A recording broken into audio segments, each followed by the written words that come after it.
ED issues summons to Shahjahan Sheikh, who has been summoned on February 29th.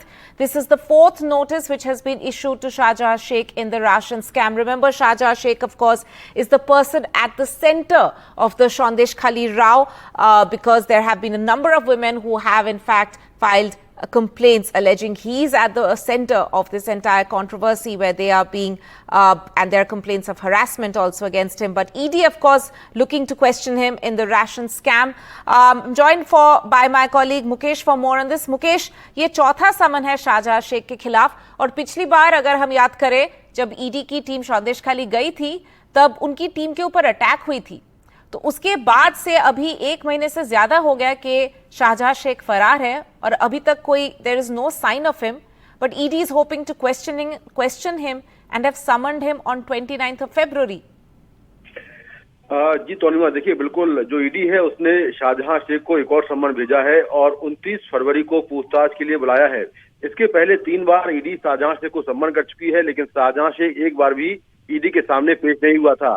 बीते 5 जनवरी को जब ED की team उसके घर पर गई थी तो कई लोगों ने ईडी की टीम पर हमला कर दिया था, जिसमें ईडी के 5 अधिकारी घायल हो गए थे. उसके बाद से शाहजहां शेख फरार हो गया था और उसका अब तक कोई सुराग नहीं मिला है.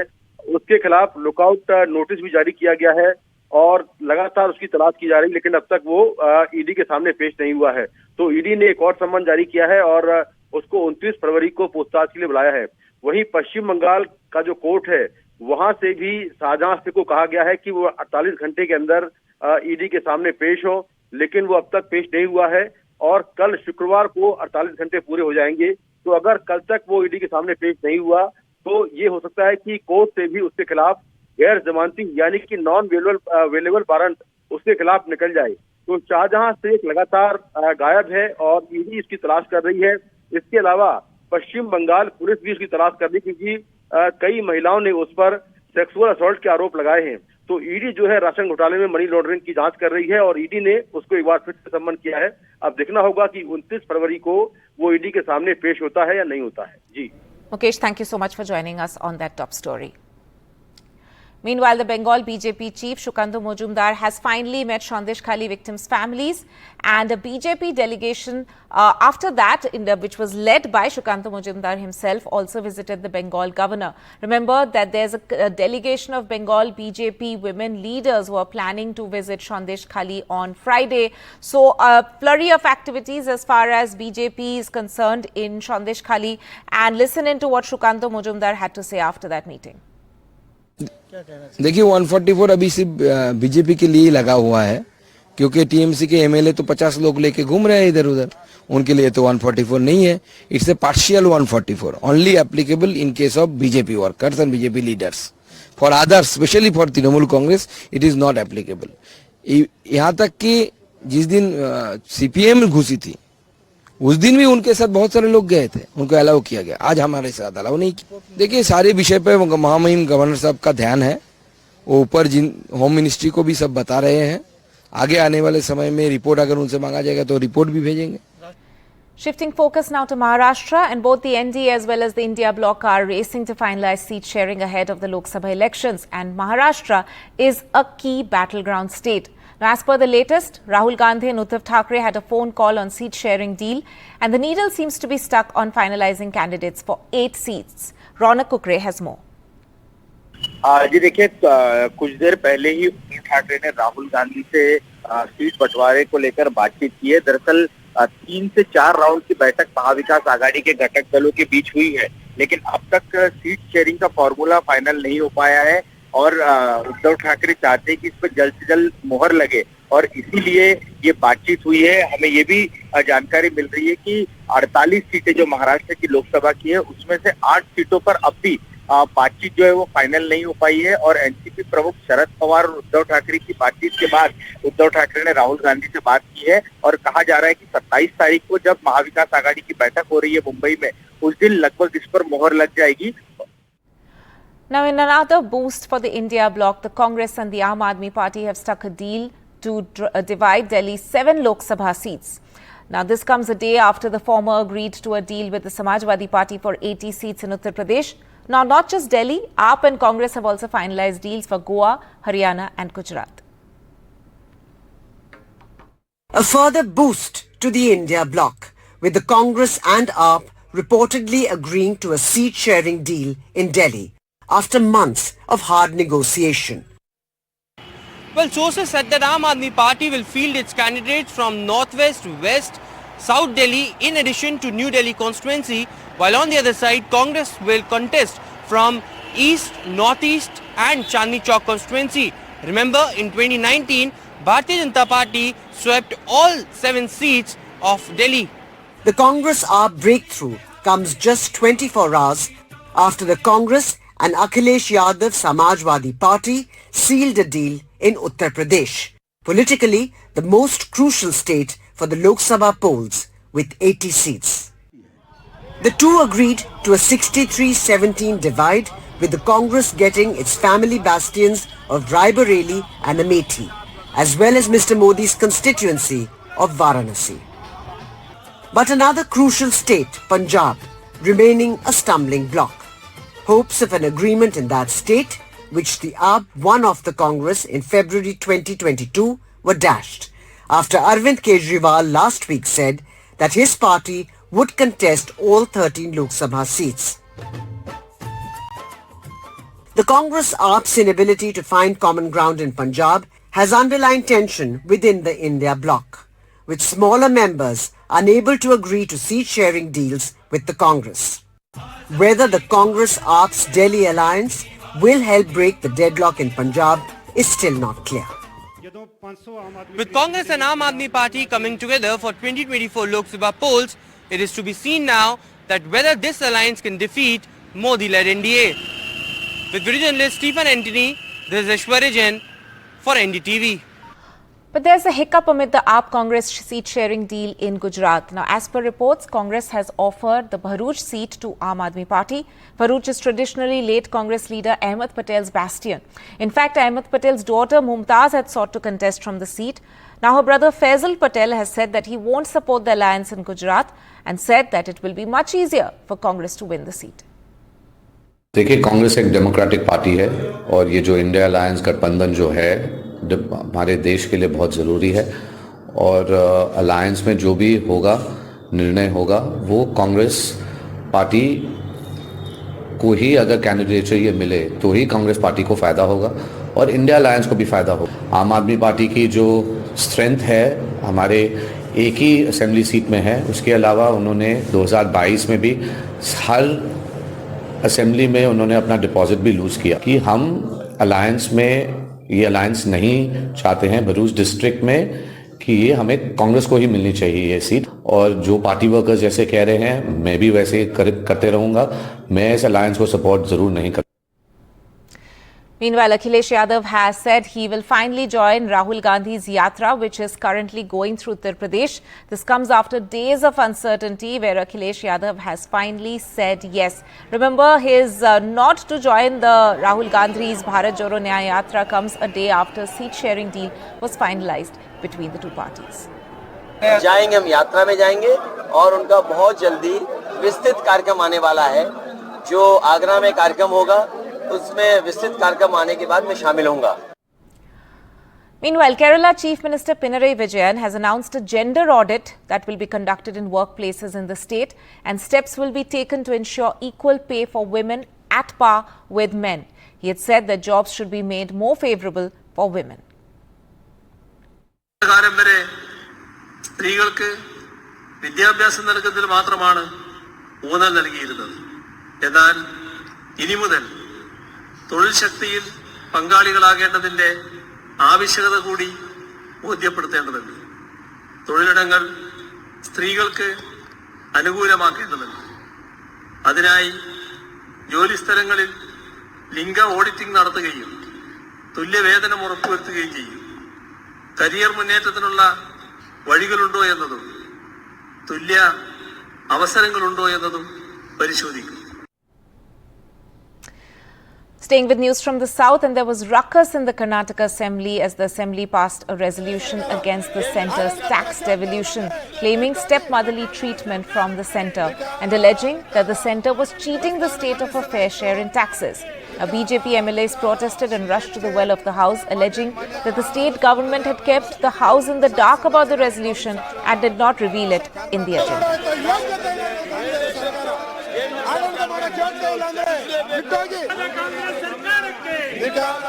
Well, yes, this has been an ongoing issue for quite some time as far as the devolution of taxes are concerned. The Congress even went to Delhi to protest this matter, and now they've taken it a notch further by passing a resolution in the Assembly. Earlier, for a state like Karnataka, the percentage tax distribution was around 4.713% as per the 14th Finance Commission recommendation, while 3.64% tax distribution under the 15th Finance Commission recommendation. These were some of the statistics that were laid out, and due to the conflicting decisions of the 14th and 15th Finance Commission, the Congress government laid out the fact that they have been deprived of 23 rupees out of 100 rupees as per the share. And they also spoke about the grants to centrally awarded projects which have been reduced substantially. And keeping all of this in mind, also the unscientific GST system, which was mentioned, this House unanimously demands that the central government should take the stand of equitable distribution and non-discriminatory allocation of financial resources in the interest of the development of Karnataka. This is what was laid down in the Assembly today, but of course, it did not really go down well as far as the BJP is concerned. They are going to take this a notch further with respect to organizing protests tomorrow. What we hear of explosives in the BJP. Now, the Manipur High Court has tweaked its last year's order about the inclusion of Meiteis in the list of scheduled tribes that was followed, that had in fact after which there was massive ethnic violence in the northeast state. The detailed order that came out deleted the direction to the state government to consider addition of the Meiteis in the scheduled tribe list, which had incensed the Kuki community. Well, this order which was passed last year actually asked the state government to consider the petition which was filed asking for scheduled tribe status for the Meitei community. Remember, the Meiteis are majority community in Manipur. Now it is the state government which has to recommend to centre asking for scheduled tribe status for Meiteis, which then centre has to notify. So that is the process.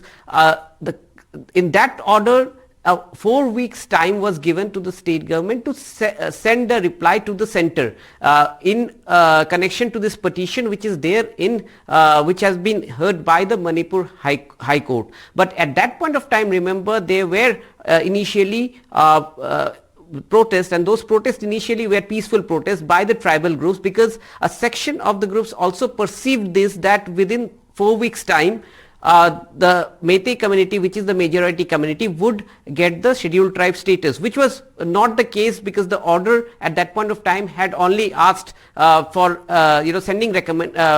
considering sending recommendation. However, now that this violence has resulted, there have been deaths of more than 200 people, even centre taking a note of it, Supreme Court taking a note of it, the Manipur High Court has now tweaked that order, and it has removed that paragraph, so that in a way a status quo is now going to be maintained as far as this the issue. However, the issue will come up for hearing in terms of the petition for the ST status demand of Meitei community. Welcome back. Now, tragedy in Jammu and Kashmir ski town of Gulmarg. One skier from Russia died after a massive avalanche hit the slopes. 7 skiers from Russia were hit by the avalanche and 6 were rescued. Helicopters were deployed for search and rescue operations in the upper reaches near the Kunduri slopes after the avalanche hit. In fact, the Russian embassy has issued a statement stating the same, that there were 7 Russians caught in the avalanche, out of which 1 person died. They've also added that they are in constant touch with the Indian authorities. Rescued after a group of 7 Russian skiers were buried under an avalanche in the upper reaches of Gulmarg. After an hour-long operation, the rescuers managed to save 6 skiers. 1 was found dead. Helicopters also helped in the rescue. से वहाँ पे 8 बंदे थे, सबके सब निकाले गए, सब क्लियर, सब ठीक है। 2 उसमें इंजर्ड है, एक की डेथ हो गई है, तो उसको हमने अभी रैपिड ट्रांसपोर्ट किया है नीचे। जो 2 इंजर्ड थे उनको भी हॉस्पिटलाइज कर दिया। Gulmarg is India's finest skiing destination. True spells of heavy snow have brought the slopes alive, and hundreds of skiers from different parts of the world have landed in Gulmarg. The avalanche came as the Khalo India Winter Games are underway in Gulmarg, with 600 sports people from across the country participating. Officials say all the participants are safe. Avalanche warnings have been issued for the higher reaches of the valley, including Gulmarg. After the accident, the second phase of the Gulmarg gondola, the world's second highest cable car, was closed for tourists as a precaution. It was a tragic day for a group of Russian skiers here in Gulmarg. While the authorities had already issued avalanche warning, the skiers found themselves in red zone, where avalanche struck. Skiing may be fun, but it's clearly not without risk. In Gulmarg, Nazir Masoodi for NDTV. Now, in a much-needed move aimed at easing exam pressure on students as well as changing the rote system of learning, the CBSE is considering open book exams for classes 9 to 12, where students will be allowed to carry the textbooks in classrooms during the exams. A pilot project is being planned at the end of the year.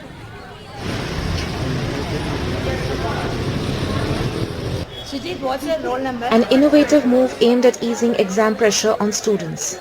The Central Board of Secondary Education is mulling to introduce open book exams for classes 9 to 12. Students will be allowed to carry the relevant textbooks in classroom during the exams, which they can refer to answer the questions. As per reports, the pilot project is being aimed for end of this year. Based on the results, the board will take a final call. Experts believe this will have some positive impact like reducing stress on students and minimizing unfair practices like cheating. But they also say that due to lack of infrastructure, it will require at least 5 to 8 years to implement it. It will require 2 to 3 years of time frame to first train, tune, empower our paper setters, then implement it in a very limited subjects, not in all subjects, to begin with the class 9. See whether we can have that competency to arrange or organize such type of examinations. And then I think another 5 to 8 years time frame, we can implement it in class 10th and class 12 board exam. Parents also raise concerns that it might be limiting for children. यहाँ पर अधिकतर जो parents का ये मानना है, ये बच्चों की मेमोरी पावर को ये कमजोर करेगा. Now remember, in 2017, CBSE had discontinued the open book exams for classes 9 and 11. Now, as per the sources, it was done due to the lack of training to the teachers as well as lack of uniformity, considering the large number of students and schools that come under CBSE as well as lack of competency. Now, certainly, with the concerns that the parents and the experts continue to raise, it will be certainly to watch as to how successful this pilot project of CBSE will be and what will be the decisions that will be taken thereafter. Now, this is Ishika Verma reporting for NDTV. A man from Uttar Pradesh has appealed to the centre, writing to the Prime Minister, seeking government's help in getting his son back from Russia. He claims his son was tricked into going to Russia with the promise of a job, but was later forced to join the Russian army to fight against Ukraine. मेरा बेटा 11 नवंबर 2023 को एक बाबा block करके agent है, वो उसको लेकर गए मास्को, रूस की राजधानी है, और उनको जॉब बताई थी लेबर की, हेल्परी जिसको बोलते हैं उसकी. अब ये नहीं बताया उन्होंने किसमें हेल्परी के लिए ले गए थे मॉस्को में. वो वहाँ पे उन्होंने जब हमसे बात हुई तो बोले कि आपको सेना में भर्ती कराया जाएगा. तब उसने बेटे ने मना किया, सेना में हम नहीं जाएंगे, हम सेना के लिए नहीं आए हैं, हम एक हेल्परी के लिए लेके आए हो आप, हम हेल्परी की करेंगे. मगर उन्होंने उसके पासपोर्ट और वीजा ले लिया उन्होंने, और उसको एक रसिया भाषा में साइन करवा लिया गया. और उसको फिर उसके बाद हमारी कोई उससे बात नहीं हुई. फिर 2.5 महीने बाद उसकी एक कॉल आई थी, उसमें उसने अपने को बताया कि मैं घायल हो गया हूँ, और फिर उसके बाद हमारा संपर्क नहीं हो पा रहा है. हमें प्राइम मिनिस्टर मोदी जी से दरखास्त है कि वो हमारे बेटे को ले आए, उनको पूरी दुनिया में सब उनका बहुत ही बोलबाला है हमारे प्रधानमंत्री, हमारे हिंदुस्तान का। भगवान करे हमारे मोदी जी हमारे बेटे को हमें लाके दे दे, बड़ा मेहरबानी होगी। एजेंसी वाले ने क्या पैसे दिए? कैनरा बैंक से लोन लिया गया था 3 लाख रुपए, जो अलग अलग उसमें दिया गया था तारीखों में कि इस डेट में उन्होंने उनको दिया है एजेंट को पैसा। कितना दिया है? 3 लाख बैंक से लिया था और 80,000 हमसे लिया था।